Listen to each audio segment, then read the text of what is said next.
আপনারা শুনছেন Bengali classic story channel মৌমিতার সাথে। এই চ্যানেলে সকল শ্রোতা বন্ধুকে স্বাগত জানাই। আজ আপনাদের পড়ে শোনাব সুচিত্রা ভট্টাচার্যের লেখা ছোট গল্প অহং। গল্প শুরুর আগে আমার দু একটি কথা। যদি আমার পাঠ এবং পরিবেশনা আপনাদের ভালো লাগে, অনুরোধ রইল একটি লাইক করবেন এবং যদি সম্ভব হয় গল্পটিকে আপনাদের প্রিয়জনের মধ্যে শেয়ার করে দেবেন। আর যারা এখনো এই চ্যানেলটি সাবস্ক্রাইব করেননি তাদের অনুরোধ সাবস্ক্রাইব করে সাথে থেকে নিয়মিত শুনতে থাকার। আর কথা বাড়াবো না, শুরু করি আজকের গল্প অহং।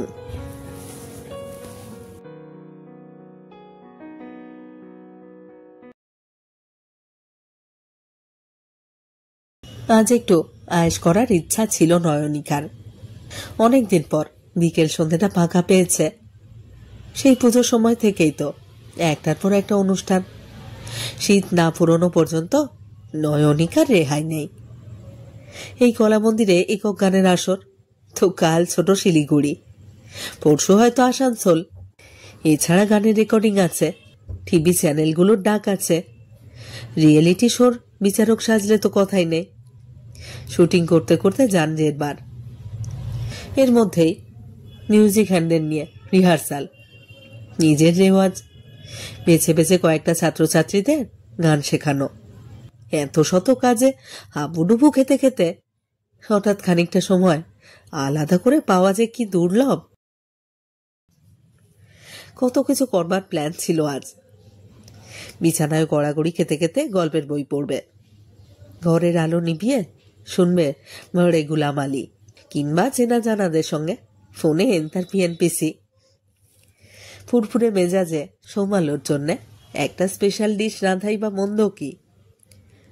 মাটন টিকিয়া নাকি শাহী পনির কিংবা চিকেন রোস্ট? ফ্রিজে উপকরণের অভাব নেই, হাতে হাতে সাহায্য করতে কাজের লোকও মজুদ। অতএব সৌমালোকে আজ একটা চমক দেওয়াই যেত। সময়টা সেই মতোই এগোচ্ছিল। গোটা বিকেল ধরে পুজো সংখ্যার একটা উপন্যাস শেষ করলো নয়নিকা। তারপর সন্ধে নাগাদ আড়ামোড়া ভেঙে সবে কর্ডলেস ফোন হাতে নিয়েছে। দরজায় মূর্তিমতি বিঘ্ন। শিবুর মা। দিদি, আপনার কাছে একজন এসেছে। কে? একটা মেয়ে লোক। আমি চিনি? তাই তো বলছে, কিন্তু আগে দেখিনি। নয়নিকা সামান্য ধন্দে পড়ল। ঘনিষ্ঠ কেউ নয় বোঝাই যাচ্ছে। তারা কেউ হলে একটা ফোন করে আসতো। অনেক উটকোপুটকো মহিলা অবশ্য চেনা জানা পরিচয়ে হাজির হয় মাঝে সাঝে। 2-4 মিনিট স্তুতি গেই মায়না জোড়ে ফাংশনে গান গাইবার সুযোগ করে দিন, কিংবা কিভাবে একখানা সিডি বার করা যায় তার গুপ্ত রহস্য বলুন। তেমন কেউ হলে তো গেল খানিকটা সময়, দেখা না করে ভাগিয়ে দেওয়াই যায়। চাইলেই নয়নিকা দত্তর যে দর্শন মিলবে এমন ধারণা থাকাটা বোধহয় ঠিক নয়। সৌমালো তো বলে, যার তার সামনে বার হয়ে নিজের ভাবমূর্তিটা খেলো করো কেন? ভুল বলে কি? অপ্রিয় সিদ্ধান্ত নিও। নয়নিকা পর মুহূর্তে মত বদলেছে। শিবুর মাকে জিজ্ঞেস করল, বসিয়েছ? হ্যাঁ। বলো গিয়ে, আমি আসছি। মেজার মুখে নাইটির উপর হাউসকোটটা চাপালো নয়নিকা। ঘর ছাড়তে গিয়েও কি ভেবে আয়নার সামনে দাঁড়িয়েছে। আঁচড়ালো চুলের সামনেটা। কাঁধ ছোঁয়া স্টেপ কাট চুল একটু ফুলিয়ে ফাঁপিয়ে নিল। তারপর কাঠের ঘোরানো সিঁড়ি বেয়ে নেমেছে ড্রয়িং হলে। জড়সড় ভাবে বসে আছে মহিলা। লম্বা সোফাটার এক কোণে, হাড় ঝিরঝিরে চেহারা, খসকুটে রং, ভাঙা গাল, গর্তে ঢোকা চোখ। পরনে শাড়িটিও তথই বচ, নেতিয়ে লেপটে আছে গায়ে। কে রে বাবা? নয়নিকাকে দেখে উঠে দাঁড়িয়েছে মহিলা। শুকনো ঠোঁটে অদ্ভুত এক হাসি ফুটিয়ে বলল, চিনতে পারছিস? সরাসরি তুই? নয়নিকা 2-4 সেকেন্ড চিত্রার্পিত। মেমোরি ব্যাংক হাতড়াচ্ছে। আচমকাই অস্ফুট স্বর বেরিয়ে এলো, সুপ্রিয়া। যাক, ভাড়াটা কাটলো। ভেবেছিলাম তুই হয়তো আমাকে। নয়নিকার ঘোর কাটছিলই না, এক দৃষ্টে তাকিয়েই আছে। স্কুলে সেই ঝকঝকে সুপ্রিয়া সময় মানুষকে এভাবে পাল্টাতে পারে নাকি? নয়নিকার বয়সী, মানে সবে 45, অথচ দেখে মনে হয় 7 বুড়ির 1 বুড়ি। উল্টো দিকে সোফায় ধপ করে বসে পড়ল নয়নিকা। চোখ বড় বড় করে বলল, হে কি হাল করেছিস? হ্যাঁ, আর বলিস না, সুগার টুগার হয়ে। সুপ্রিয়াও বসেছে, হাসিটাকে চওড়া করে বলল, কবে থেকে আসবো আসবো ভাবছি, ফুরসুতো মেলে না, সাহসও পাই না। তার উপর তোদের সল্ট লেকের এদিকটা তো ভালো করে চিনিও না। তবু আজ কপালটুকে বেরিয়ে পড়লাম। যেমন করে হোক তোর বাড়ি খুঁজে বার করবই, তোর সঙ্গে দেখা আজ করবই। সুপ্রিয়া স্বরে আগের মতোই একটা আহ্লাদি ভাব, মাথাটাও দুলছে যেমন দুলত, শুধু গাল ফোলা মুখটাই যা বদলে গেছে বেমালুম। নয়নিকা অল্প হেসে বলল, তা আমার ঠিকানা পেলি থেকে? তোর ঠিকানা জোগাড় করা কঠিন নাকি? এত বিখ্যাত মানুষ তুই। তবে সঠিক বাড়িটা খুঁজে পেতে সামান্য সমস্যা হয়েছে। 2 স্টপেজ আগে নেমে পড়েছিলাম তো। অবশ্য লোকজনকে জিজ্ঞেস করতেই তারা সঙ্গে সঙ্গে বাতলে দিল। হ্যাঁ, 2-4 জন চেনে আর কি। নয়নিকা স্বরে একটা আত্মপ্রসাদ এসেই গেল। তাড়াতাড়ি গলা সহজ করে বলল, যাকে, তুই এখন কোথায় আছিস? খুব দূরে নয়, ভাতিপুকুর। পলকের জন্য নয়নিকার চোখ সুপ্রিয়ার সিঁথিতে। সিঁদুর আছে কি? বোঝা যাচ্ছে না, তবে আজকাল তো অনেকেই সিঁদুর ত্যাগ করেছে। নয়নিকা নিজেও কদাচিৎ রঞ্জিত করে সিঁথি। তবু সন্তর্পণে জিজ্ঞেস করল, পাতিপুকুরে তো শ্বশুর বাড়ি? ওই বলতে পারিস। শ্বশুর মশাই একটা মাথা গোজার ঠাঁই করে গিয়েছিলেন, সেখানেই আছি কোনো মতে। সে অবশ্য পোশাক আশাকেই মালুম হচ্ছে। তবু নয়নিকা জিজ্ঞেস করে ফেলল, কোনো মতে কেন? ভাইয়ে ভাইয়ে ভাগ হয়ে গেছে তো। আমাদের পড়েছে 1খানা ঘর, আর না না 1.5খানা, ওইখানেই আছি মায়ে পয়ে। আর তোর বর? আঙুল তুলে ঊর্ধ্বপারে তাকালো সুপ্রিয়া। নিচে ঠোঁটটা উল্টে বলল, জ্বর হয়েছিল, সঙ্গে পেটে ব্যথা, বমি, হাসপাতালে দেওয়া হলো, কিন্তু অসুখটা ধরা পড়বার আগেই ফৌত। তা ধর 5 বছর।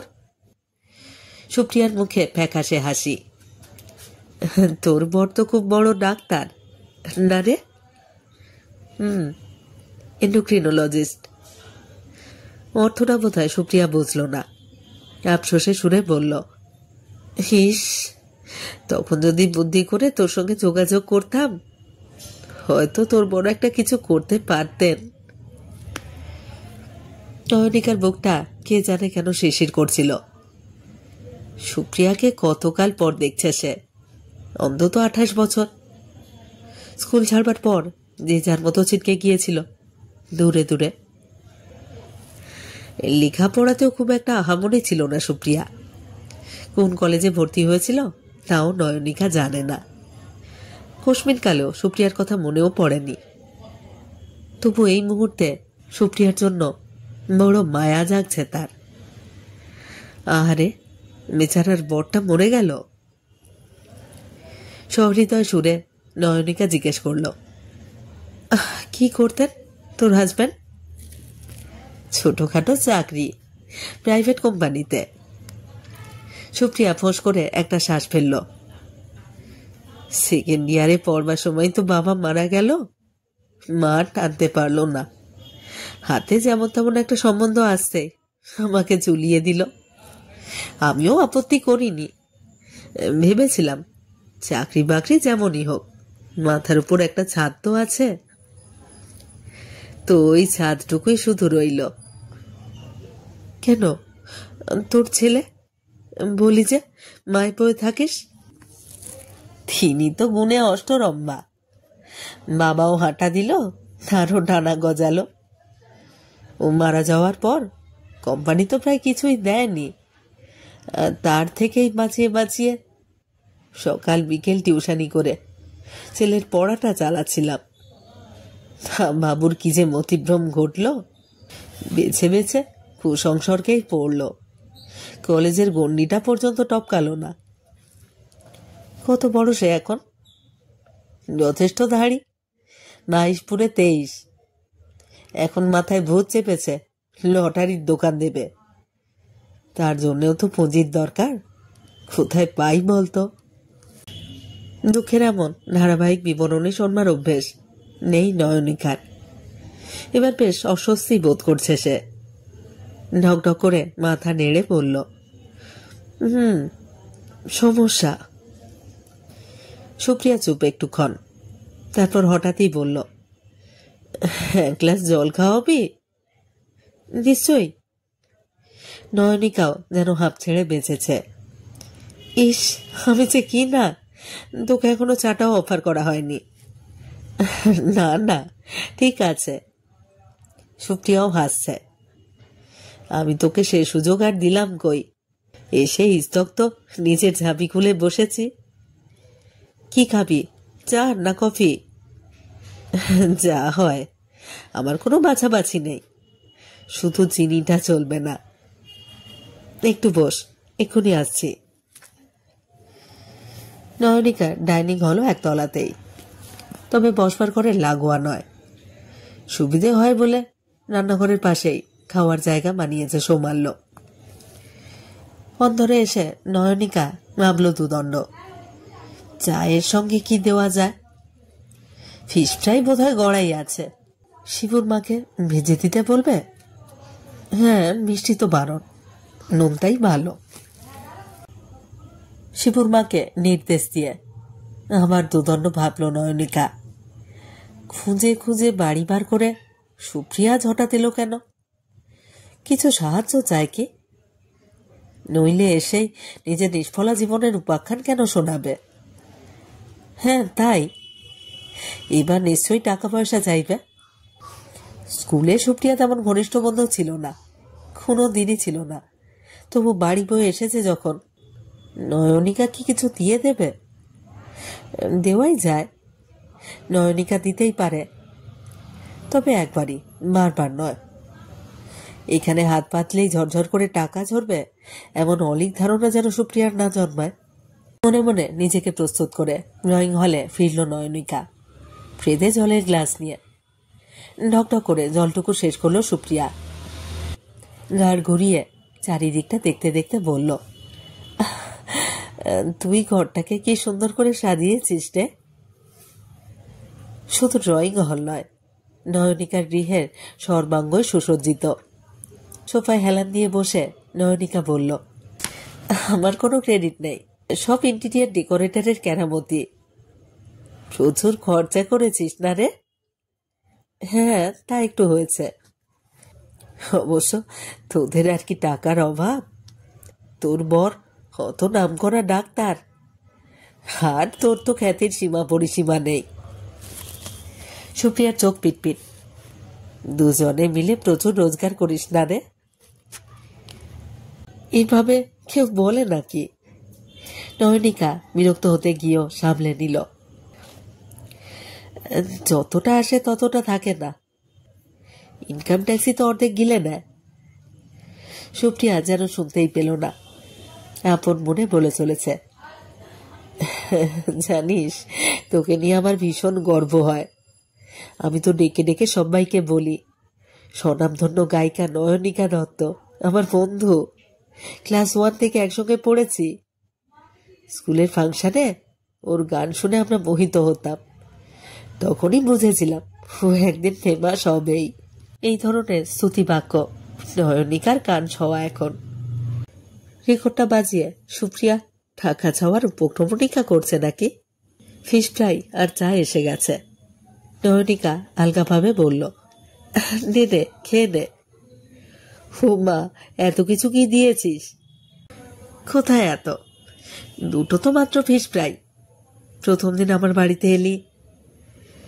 বেশি বাক্য ব্যয়ের প্রয়োজন ছিল না। সুপ্রিয়া টেনে নিয়েছে প্লেট, খাচ্ছে গোগ্রাসে। দেখেই বোঝা যায় এই ধরনের খাদ্য জোটে না বড় একটা। আহারে। নিজের চায়ে চুমুক দিয়ে নয়নিকা নরম গলায় বলল, আর খাবি? না না, এতেই হয়তো অমল হয়ে যাবে। রাত্রিরে আর কিছু খেতেই পারবো না। মূল্য বটে, তবে সুপ্রিয়ার চোখে মুখে সোনালি পরিতৃপ্তি। চায়ের কাপ হাতে তুলে ফের প্রশ্ন ছুড়েছে। হ্যাঁ রে নয়নিকা, ওই র্যাকের প্রাইজগুলো নিশ্চয়ই তোর? আমার অ্যাওয়ার্ড সব বাঁদিকে র্যাকে, ওগুলো আমার মেয়ের প্রাইজ, টেবিল টেনিসে পেয়েছে। দেখো কাণ্ড, আসল কথাটাই এখনো জানা হয়নি। সুপ্রিয়া যেন সামান্য অপ্রস্তুত। তোরও কি একটি? Table tennis champion. ওই খেলে আর কি। কি পড়ছে? ইঞ্জিনিয়ারিং, খড়গপুরে। ও মা, তাই? সুপ্রিয়ার চোখ পলকে উদ্ভাসিত। পলকে নিভে গেছে যেন। কেমন একটা মিয়নো স্বরে বলল, একেই বলে কপাল। ভগবান যাকে দেয় উজাড় করে দেয়। অবশ্য তুই যা গুণী মেয়ে, এসব তো তোর প্রাপ্যই। তুইও তো লেখাপড়াতে। ফের বন্দনা গান। ভেতরে ভেতরে একটা অহংকার জাগছিল নয়নিকার। আমার খানিক অস্থিরও লাগছে যেন। এত ধানাই পানাই করে কেন সুপ্রিয়া? স্থাবকতার উদ্দেশ্যটা প্রকাশ করে ফেললেই তো পারে। সুপ্রিয়াকে প্রকৃত প্রসঙ্গে পৌঁছে দিতে চাইল নয়নিকা। গলা ঝেড়ে বলল, আমার কথা ছাড়, ছেলেকে নিয়ে কি ভাবছিস সেটাই বল। ও তো বাবা ভাবির বাইরে রে। টাকা টাকা করে একেবারে মরিয়া হয়ে উঠেছে। একটা দুটো গয়না আমার টিকে আছে এখনো। বাবুর এখন সেই দিকেই নজর। গয়না বেচলে দোকান করার টাকা উঠবে? হয় কখনো। সুপ্রিয়া মলিন হাসল। দাদাকে গিয়ে বলেছিলাম, সে তো একরকম হাঁকিয়েই দিল। বলে তারই নাকি সংসারের নাম বিশ্বাস উঠছে। তাহলে কি করবি? দেখি, গয়না কটা বাঁধা দিয়ে যেটুকু আসে তার সঙ্গে কিছু ধার ধর। শোধ করবি কি করে? আরো কয়েকটা টিউশনই ধরব। শরীরের জাহাল পারবি? না পেরে উপায় আর কি। একান্তই যদি না পারি তখন ছেলে বুঝবে। বলতে বলতে উঠে পড়েছে সুপ্রিয়া। চলি রে, তোকে আজ খুব জ্বালিয়ে গেলাম। নয়নিকা বলেই ফেলল, দরকার হলে আবার আসিস। দরকারে আসবো না? অবশ্য তুই ব্যস্ত মানুষ, এসে মিছিমিছি তোর সময় নষ্ট করা। না, তা ঠিক নয়। আসলে কখন থাকি কখন থাকি না। নয়নিকাও উঠেছে। হেলে একটা ফোন করে আসিস। আচ্ছা, আসবো। তোর সঙ্গে কথা বলে আজ কি ভালো যে লাগলো। সুপ্রিয়ার চোখে আচমকাই এক চোরা কৌতুক। ওই যা, ভুলেই যাচ্ছিলাম। তোর কাছে একটা জিনিস চাইব, দিবি? কি? কি রে? তোর গানের একটা সিডি, উপরে আমার নামটা লিখে দিবি কিন্তু। সুপ্রিয়া অনামিল হাসছে। ছেলের সঙ্গে আমার বাজি হয়েছিল। ও বলেছিল তুই নাকি আমাকে পাত্তাই দিবি না। ওকে গিয়ে দেখাই। আশ্চর্য গুমর তো, ভাঙে তবু মচকায় না। স্রেফ একটা সিডি নিয়ে দিব্যি চলে যাচ্ছে হাসি মুখে। নয়নিকা দরজায় সিট দাঁড়িয়ে সুপ্রিয়াকে দেখছিল। নভেম্বরের শেষ, হালকা ঠান্ডা নেমেছে শহরে। হিম পড়ছে অল্প অল্প। খানিকটা গিয়ে সুপ্রিয়া ব্লাউজের ভিতর থেকে ছোট্ট একটা পার্স বের করল। খুলে দেখছে কি যেন। পার্স ফের বুকের খাঁজে চালান করে আষ্টে পৃষ্ঠে গায়ে জড়িয়ে নিল আঁচল। ফের হাঁটা শুরু করেছে। আস্তে আস্তে মিলিয়ে যাচ্ছে নীলাভ কুয়াশায়। নয়নিকারও কেমন শীত শীত করছিল। হঠাৎই